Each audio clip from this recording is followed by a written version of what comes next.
பிரியமானவர்களே, நீங்க போயிட்டு இருக்கிற பாதை எப்படி இருக்கு? கரடு முரடா இருக்கா?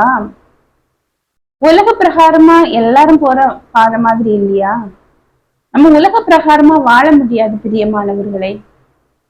உலக பிரகாரமா இருக்கிறவங்க ஆசீர்வாதம், செல்வம், செழிப்பு, அப்படி தவறான பாதைகள், ஆண்டவர் அறியாம கரடு முரடான பாதை, எப்படி இருந்தாலும் பிரச்சனை இல்லை அப்படின்னு சொல்லி நடந்து போவாங்க. ஆனா ஆண்டவரை அறிஞ்ச நம்ம அப்படி நடக்க முடியாது பிரியமானவர்களே. இன்னைக்கு உங்க வாழ்க்கையில ஏதோ கரடு முரடான பாதையா இருக்கா? எப்படி இந்த பாதையை நான் கடந்து போவேன் அப்படின்னு சொல்லி கவலையா இருக்கீங்களா? ஆண்டவர் ஆலோசனை கர்த்தர், அவர்கிட்ட போய் ஆலோசனை கேளுங்க. அதுக்கு நீங்க ஜெபிக்கும் போது ஒன்னே ஒண்ணு கூட சேர்த்தா போதும்.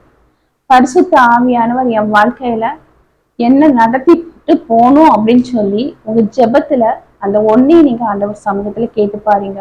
பரிசுத்த ஆவியானவர் உங்க வாழ்க்கையில உங்க கரம் பிடிச்சி கரடு முரடான பாதையில வர செவ்வையா நடத்திட்டு போவாரு. அதனால ஆலோசனை கர்த்தர் இருக்கும்போது கரடு முரடான பாதையை பார்த்து பயப்படாதீங்க.